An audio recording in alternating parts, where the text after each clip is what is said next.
Hello and welcome back to my channel In Search of Wonder. My name is Anne and today I have another episode in my series Books and Coffee.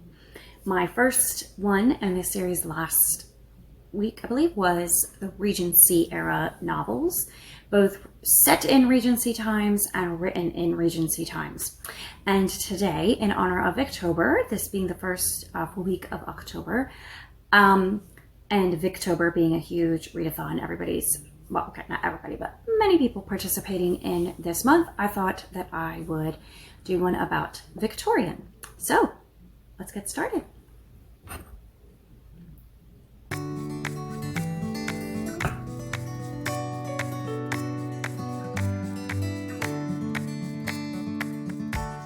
So for today, I am sticking mostly to actual Victorian era literature, mostly by British authors, but because the Victorian influence, Queen Victoria's influence, was so widespread and felt around the world, honestly. And since many of our traditions and perspectives and way we view things are rooted in the Victorian era, that we don't even realize sometimes. And because there were also some fantastic authors writing in America during that time, I'm including a handful of American authors, kind of staying away from any that were heavily involved in the Civil War aspect of things, or like the gold rush of things, because those are kind of like, I feel like, different categories, but more focused on the same sorts of things that would have impacted British Victorian authors, issues of class and status and that sort of thing. So also I'm including a handful of books that were not written during the Victorian era, but are set in the Victorian era. Let's go through the list. So first of all, for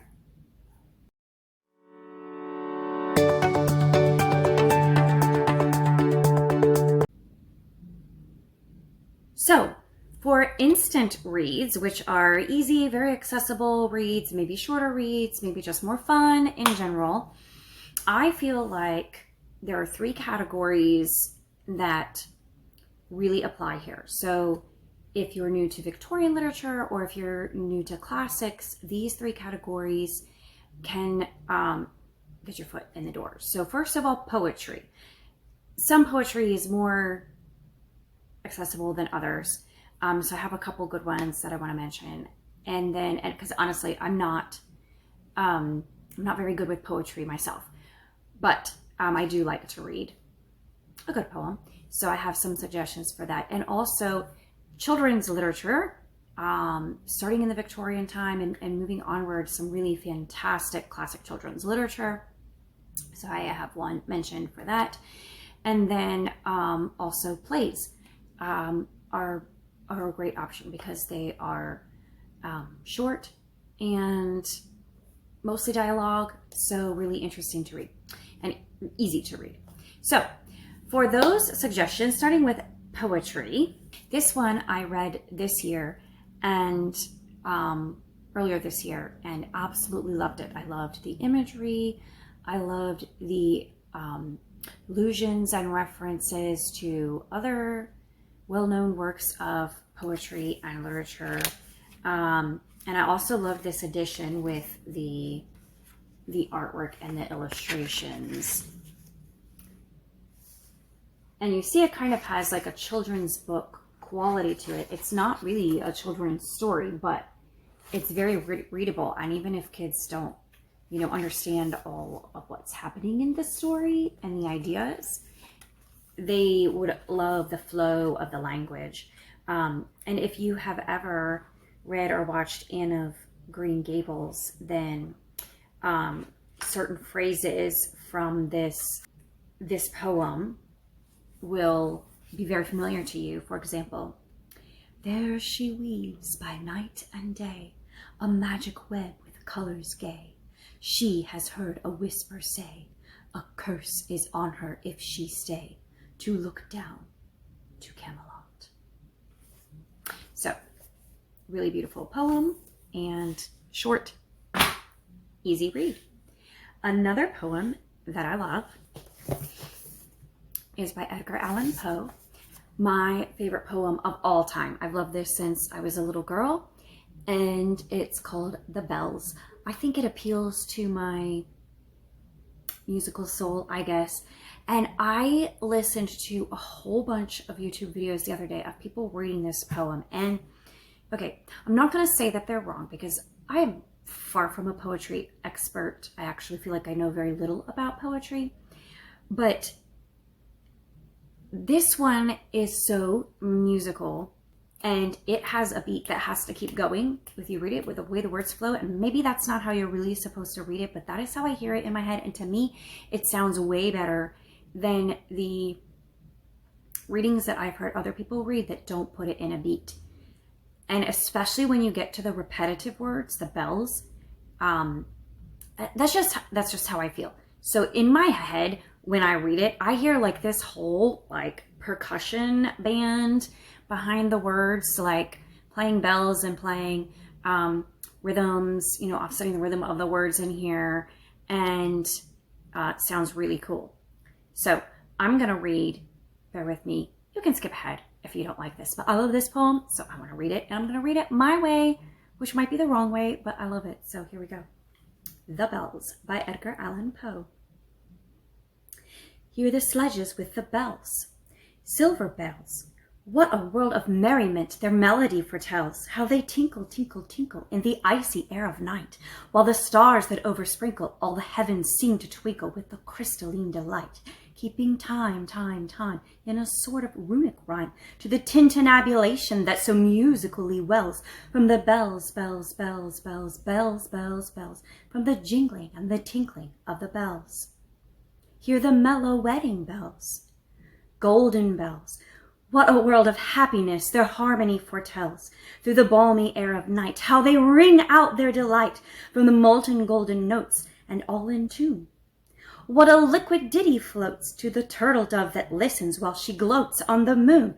Oh, from out the sounding cells, what a gush of euphony voluminously wells, how it swells, how it dwells on the future, how it tells of the rapture that impels to the swinging and the ringing of the bells, bells, bells, of the bells, bells, bells, bells, bells, bells, bells, to the rhyming and the chiming of the bells. Hear the loud alarm bells, brazen bells. What tale of terror now their turbulency tells in the startled ear of night, how they scream out their affright. Too much horrified to speak, they can only shriek, shriek out of tune. In a clamorous appealing to the mercy of the fire, in a mad expostulation with the deaf and frantic fire, leaping higher, higher, higher, with a desperate desire and a resolute endeavor, now to sit or never, by the side of the pale-faced moon. Oh, the bells, bells, bells, what a tale their terror tells of despair. How they clang and clash and roar, what a horror they outpour on the bosom of the palpitating air. Yet the ear it fully knows, by the twanging and the clanging, how the danger ebbs and flows. Yet the ear distinctly tells, in the jangling and the wrangling, how the danger sinks and swells, by the sinking or the swelling in the anger of the bells, of the bells.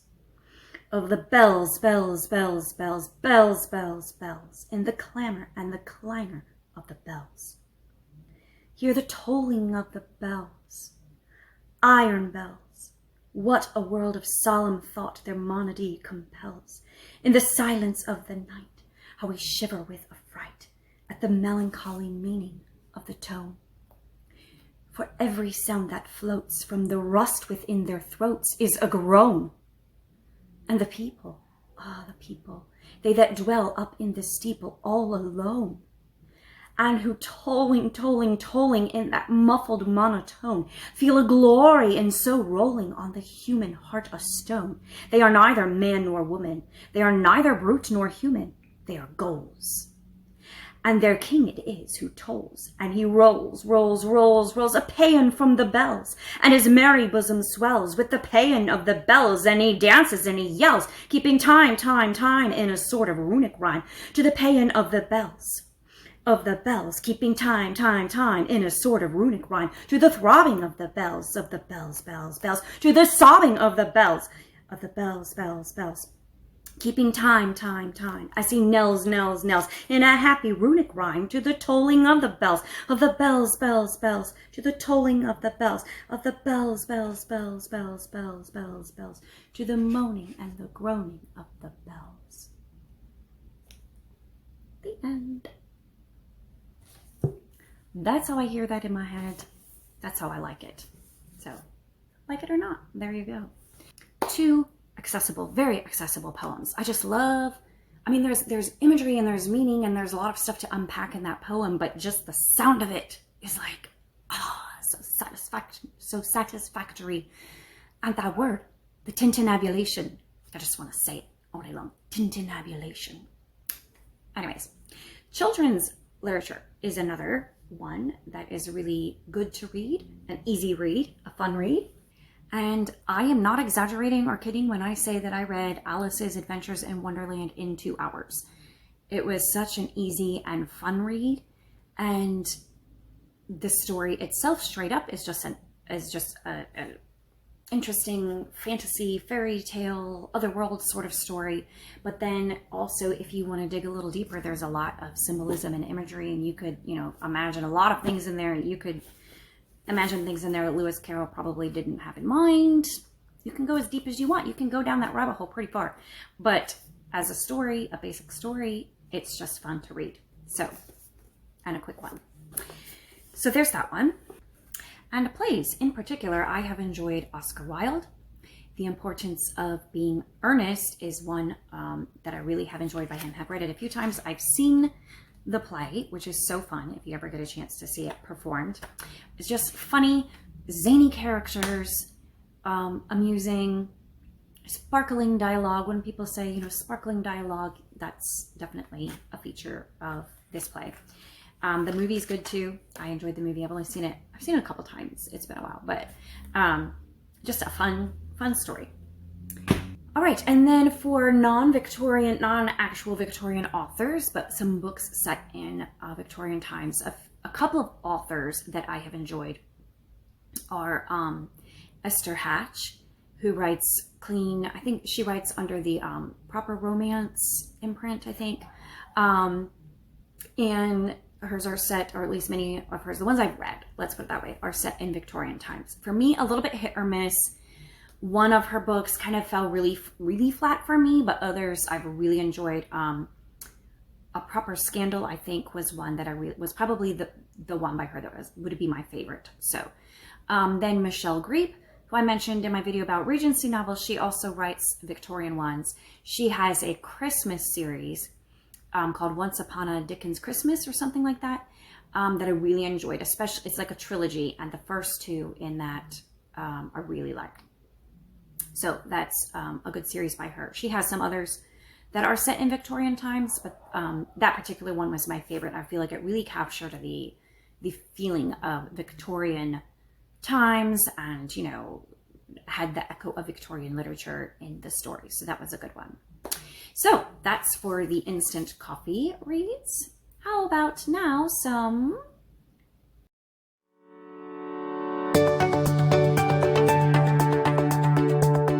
So these ones, dessert lattes, are also very accessible, but a little more meaty, a little longer maybe, more that you can dig into. So first of all, I have a Bronte in this category, and I was surprised by this. Agnes Grey was like the last Bronte book, the last Bronte novel that I had to read. And I had put it off literally for years because to me, it just sounded so boring. And I was like, okay, fine. So I can finish all of the Bronte novels and say I've read them all. I'm gonna read it. But I didn't until it was part of a reading challenge I'm in, the Dickens Facebook book club earlier this year. So I read Agnes Grey, and I was astonished by how easy it was to read. And I wondered why I had put it off so long. And it was not boring at all. However, it was nowhere near as compelling as some of the other Bronte novels, and did not have the depth of any of them in that same way. Like a lot of layers to the story or whatever. I didn't see that much in it. It was much more, it came across to me much more of just like, you know, a simple kind of surface story, you know. So I enjoyed it. It was an easy read. It didn't take me long at all to read it, and I liked it. So if you haven't read any Bronte, this might actually be a good one to start with, but they're not all like that. So just so you know. And then, in a similar vein, Elizabeth Gaskell is a huge Victorian author. Okay, well, she wasn't huge as far as I know, but like very popular Victorian. Oh, here we go. Popular. That's the word I'm looking for. Popular Victorian author, well known. But she also has some short stories and lighter stories in addition to her heavy novels that tackle really heavy things. Cranford is one that you might like. It's kind of like a village setting, and so not as much plot driven as her other books. I felt like it kind of is a little bit set apart, different from her other books. Maybe that's just me, but had a little bit of a different feel to it. I thought it was funnier and a little more on the heartwarming side of thing than tragic per se. That was just my thoughts about it. I could be wrong. It's also been a while since I read it, so maybe that's not true. But let me read the back for you. This classic portrait of life in a quiet English village in the early 19th century has delighted successive generations of readers since its first publication in the 1850s. When the author sent the first installment to Dickens for serialization in Household Words, he wrote back, "I was so delighted with it that I put it in the first number." Drawing on her own experiences of small-town life in Knutsford, Cheshire, she wrote with both wit and affection of the pretensions and prejudices, fears and follies, and pathetic attempts at elegant economy of the genteel ladies of Cranford. She started the book at a particularly happy time in her life, and it is consequently the most relaxed and effortless of her writings, narrated in a style of intimate confidence, like gossip exchanged with a friend. But while Cranford is mellow in mood, it sparkles with mischievous humor, highlighting the absurdities of human behavior. Elizabeth Gaskell's acute eye for ironic detail and her conciseness of expression sharpen the wit to a point that invites comparison with Jane Austen. That's why I enjoyed it so much. So that is a good Gaskell if you've never read Gaskell, or if you want a lighter, easier read by a Victorian author. Here's where I'm going to bring an American author into the mix. So Little Women by Louisa May Alcott.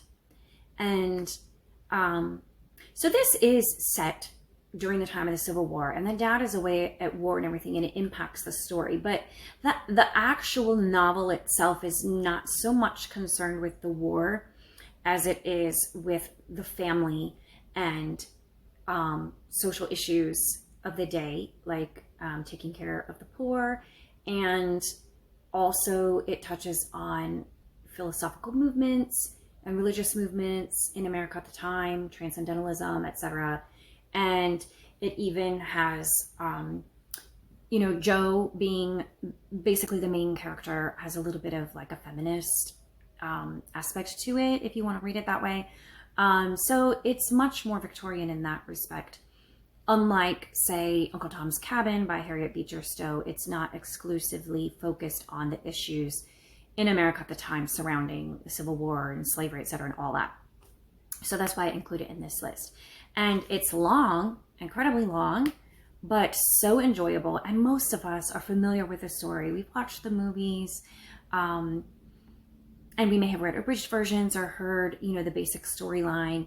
It's really so easy to read, and it has a lot of emotion to it. There's happiness, there's sadness, there's heartwarming moments, and it's all tied up in a lovely little knot at the end, and happy ending for everybody. So definitely like this, the very definition of like of a warm, yummy dessert latte that you can enjoy. Just a really enjoyable book. As far as non-actual Victorian authors, I have a couple suggestions. Mimi Matthews being the big one. Like, I feel like Mimi Matthews is to the Victorian era what Georgette Hare is to the Regency era. What do you think? Am I way off base here? Thoughts? Mimi Matthews is just so well versed in Victorian culture, Victorian fashion, Victorian settings, Victorian society. And like her books really immerse you into that time. And just really well written. And they all are romance novels essentially, but they also portray a lot of different aspects of Victorian life and issues in Victorian life, things that were going on. One book in her recent series delved a little bit into the spiritualism that was very prominent in Victorian times, but not a lot of Victorian authors kind of dig into that. So that was fascinating, actually. So Joanna Davidson Politano would be a Christian author that I recommend, who writes a lot of novels in Victorian settings. One physical copy I have is The Love Note, which was a lovely story. I'll read the blurb on the back. Focused on a career in medicine and not on romance, Willa Duval is thrown slightly off course during the summer of 1865 when she discovers a never-opened love letter in a crack of her old writing desk. Compelled to find the passionate soul who penned it and the person who never received it, she takes a job as a nurse at the seaside estate of Crestwick Manor. So that is that storyline. There's always a bit of a mystery, of something unknown, more of like an unknown and things going on that the main character does not know and is trying to uncover or discover. And there's beautiful lyrical prose, sometimes admittedly a little heavy-handed, I would say, my most humble opinion. But I love how she portrays really beautiful truths through the story itself. As a result, the novels are not preachy, really. They're just beautiful stories that you enjoy. And there's also very atmospheric, sort of a little bit of gothic feel to them. So that wraps it up for the dessert lattes. And now,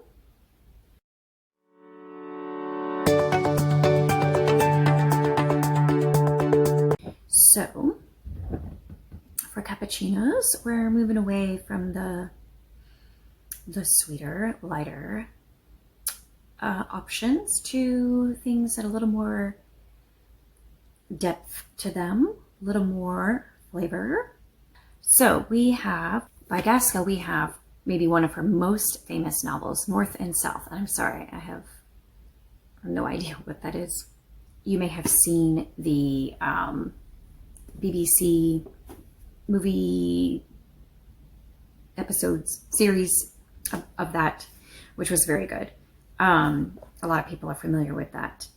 And of course the story deals with, like a lot of Victorian stories, deals with the impact of the Industrial Revolution and everybody navigating their way through that, all of the complications that arise as a result of that. And also it's a really good love story at the center of all of this drama that's happening. So very good novel, but heavier definitely than, there's a lot more going on plot-wise and a lot more dramatic than Cranford, which was the other book I mentioned by her. And for a Bronte option, my absolute favorite, I have The Tenant of Wildfell Hall, which I love. It is by Anne Bronte. Something about that name. I don't know, it's just my favorite story. It's very emotional. There's a lot of angst in there. A little bit maybe of the gothic feel that Charlotte and Emily had in their novels, but not as much. I don't think that Anne Bronte gets to the level of dark that Charlotte and Emily do, but definitely heavy. There's heavy stuff here. And a lot of people are surprised, I think, by how modern the story feels, and the female protagonist in the story, how modern she comes across. But honestly, the whole Bronte family, they were very independent people. So it's not really surprising that their characters would be strong, independent people. So anyway, really good story. It's one that would make you cry in the end. An enjoyable read. And I have a Dickens in this category, Hard Times by Charles Dickens, one of his shorter full-length novels. It wraps up at 268 pages. Easy peasy, right? Nothing like the 800 Little Dory I'm working through right now. I think I read this when I was still in high school, and the quote that I remember most, that I wrote down and just treasured this quote, was something along the lines of, "The last trumpet to sound shall blow even algebra to wreck." That was very much a comfort to my soul in those times, to think on that. But Hard Times is, you'll catch on really quick. Like, Dickens is not hiding his themes behind subtlety in this story. And maybe that's why it's only 268 pages. He's like, you are hammered from the very first page with what this book is about. There aren't any secrets. Let me read the first paragraph because I remember it distinctly. "Now what I want is facts. Teach these boys and girls nothing but facts. Facts alone are wanted in life. Plant nothing else and root out everything else. You can only form the minds of reasoning animals upon facts. Nothing else will ever be of any service to them. This is the principle on which I bring up my own children, and this is the principle on which I bring up these children. Stick to facts, sir." So that is an opening I remember vividly some 20 years later. So really powerful. And I didn't know then at the time that I was reading this book that I would end up myself as an educator. And this book deals very much with education, and also in a school where obviously facts are important and are taught. But above all, we want to instill a sense of wonder and engage the students' imagination beyond just memorizing facts. And that is very important to us in our school. This was a fantastic foundational groundwork for that before I even knew I needed it. And then I have a Christian fiction novel. Actually, it's a trilogy. It's called the Price of Privilege Trilogy. And this is the third book in the series, which is called Price of Privilege. And I won't say a lot about it because I think that I will probably bring it up in another video or two that I have in mind. But it's set in Victorian England, and it has a very gothic feel to it. There is a lot of imagery and symbolism in this story. Really, in my opinion, well done. And the narration is well done without being stuffy or like purple prose or overly poetical or anything, which, some authors, I don't know, it's like they're trying too hard or something, but it just strikes that balance of being really beautifully well written without being overdone. The ending is both the best and the worst part of the whole series and will stick with you for many years to come, but it also tells a very, very beautiful story, which happens to be the best story of all. So you should read it. It's really good. And now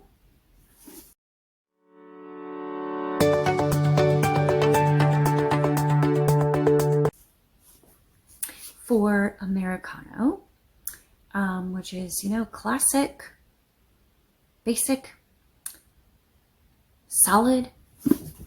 We have Jane Eyre by Charlotte Bronte. You can't think Victorian literature without thinking Jane Eyre. Much has been said about it. It's one of my favorite books. I've reread it a couple times. I love everything about it. I don't really have anything to criticize in this story. I love the characters. Even Jane, she's not really, she's honestly not written to be like a super likable person, but I do like her. I like how honest she is about who she is. She just is who she is in the story. And she doesn't try to be beautiful or exceptional or anything other than what she is. I love how everything works out in the story. I love the dramatic elements of it, the gothic, crazy woman in the attic kind of story. I'm assuming everybody by now knows that that's what Jane Eyre is about. So sorry if that was a spoiler. Anyways, just can't go wrong with Jane Eyre. And if you haven't read it yet, it's a good book to read. And then I have an American one, which I picked because this is another one that was like very much a shaping book of its era that shaped the culture and shaped perspectives and is still talked about today, and still and affected the books and authors that came after it. And interestingly, it was historical fiction at the time it was written. So it was written in Victorian times by an American, so set in America, but set during the time of the Puritans. So I think everybody knows the Scarlet Letter and the basic premise there, and everything, but it's not that long, 180 pages in this Dover edition, but definitely very impactful and a lot of things to unpack in this story. It's not one that you can just quickly read it and it will be a good story in and of itself. It goes a lot deeper than just the surface telling of the story. And Nathaniel Hawthorne, the author, had a lot to say, so he was using this story to say it. So very profound book and a basic staple of American literature from that era, from the mid-19th century. And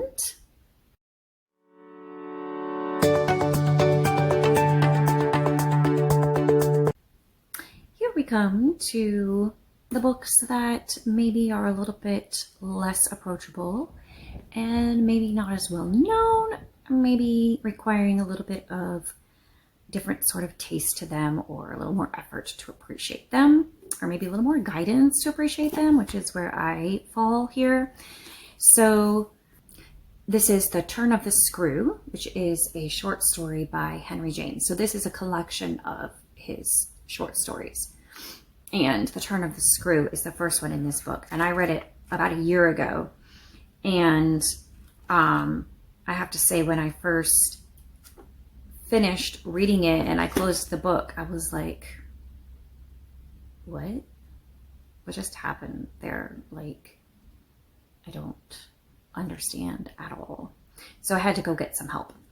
So I was like, reading articles and different analysis, reading other people's reviews, conversations online about this book. And then I was like, oh, totally did not get that. And then suddenly the story was a lot more interesting, made more sense. I think no matter how it's analyzed, there's always questions. Like, people still have questions about it. There's like a purposeful, like,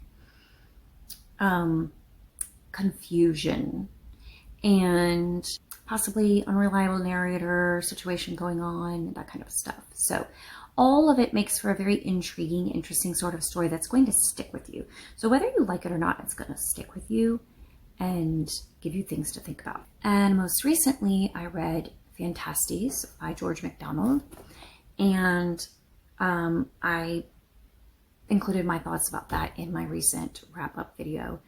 But so I won't say too much more now, but it was another one that was a pleasant story to read. There was a lot of description of nature, a lot of focusing on, you know, beautiful setting, like kind of world building, really interesting in that way. But there was also a lot of symbolism and imagery that some of it I caught as I was reading through it, and I understood the basic idea, what was happening in the story, what was going on. It's a coming of age story, how a young man grows into maturity, specifically in the area of understanding love and what it really is, and self-sacrificing love. But then I started listening to a podcast where they are walking through chapter by chapter through the book, and I'm learning so much and gaining so much of a deeper appreciation.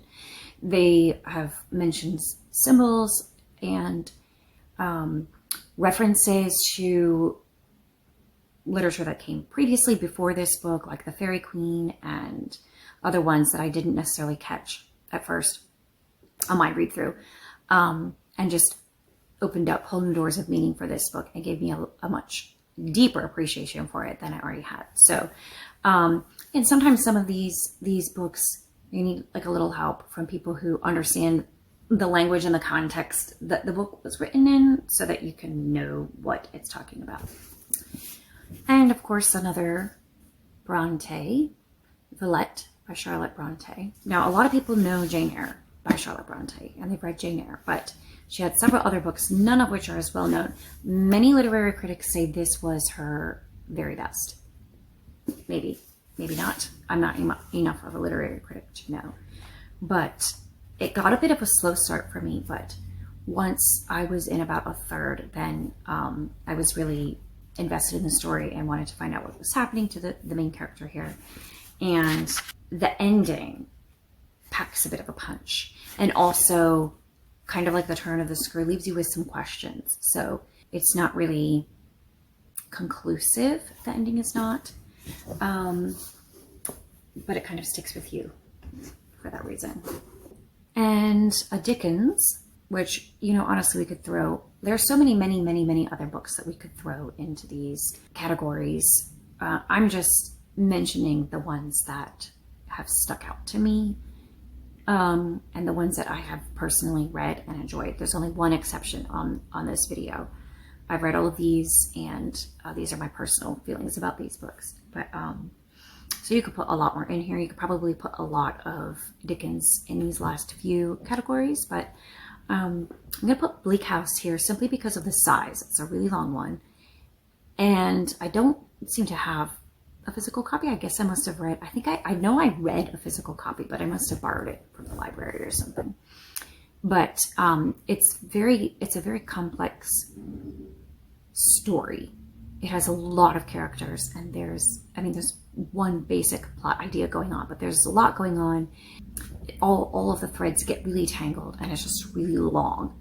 So it's definitely an investment of time to read, and it's also, Dickens can be an acquired taste for the modern reader because his sentences are long and complex, and his plots are long and complex, and his characters are sometimes kind of like caricatures almost in some of his novels. So anyway, bit of an acquired taste, but definitely worth it. And Bleak House is actually that and Hard Times are probably my favorite, and Christmas Carol, my favorite of his books. And they all three made it to this video, surprisingly.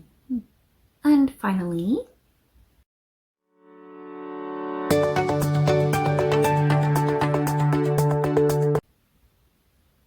so I had a hard time with this final category because honestly, I have not read much in the way of more obscure Victorian authors. So I didn't have a lot to add to this. And in fact, one of the ones I'm going to mention here is a bit of a cheat because I haven't read it yet. I figured out I can get it from the library, and so I am going to get it and read it. But I do have two suggestions.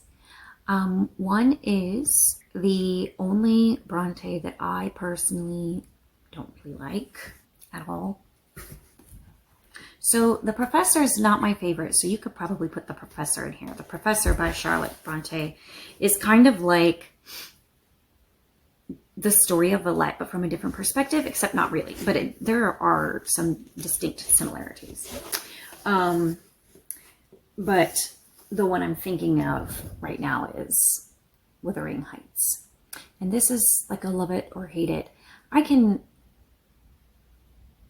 appreciate that it was like a groundbreaking, well-written novel, I guess, but I didn't like the characters. I didn't like the story. I didn't like what happened. I didn't like the setting. I didn't like any of it. So definitely an acquired taste there. I read it because, you know, it's Wuthering Heights. If you're a reader, and if you read Bronte, you have to read it. So that's why I read it, but I didn't like it. Another one by Bronte that I haven't mentioned, because I think I've mentioned pretty much all of their books, is Shirley, another one by Charlotte, which I read as a teenager. And I don't remember a lot about it. I remember I wrote down a lot of quotes from it in my quote book at the time. And I remember really liking it. I remember reading it late into the night, like staying up late to read it. But that's all I remember. So definitely due for a reread on that one. And it's not one that many, like it's not as commonly known as some of her others. So that would be another one. And the last thing for this category in this whole video is one that I plan to read, which is the poems of Kerr, Ellis, and Acton Bell. Or, yeah. I think that's the order they come in, which obviously is Charlotte, Emily, and Bronte, actually under their pseudonyms. And I have never read those, and it's definitely kind of obscure. Like, you know, you might have read Jane Eyre. The average person might have read Jane Eyre, but definitely has not read those poems. So, but in order to have read the entire Bronte collection, those need to be read, and I can get them via Hoopla. So they're on my list, possibly even for October. We'll see what I get to. So there you have it. All of my favorite Victorian and American novels written during the same time period, all arranged. So I hope you are enjoying reading some good Victorian books for October, and that there are some good suggestions here for you. If you would put any of these books in a different category, I'm curious where you would place them, and if you have other books that you would suggest, let me know in the comments, and I'll see you next time.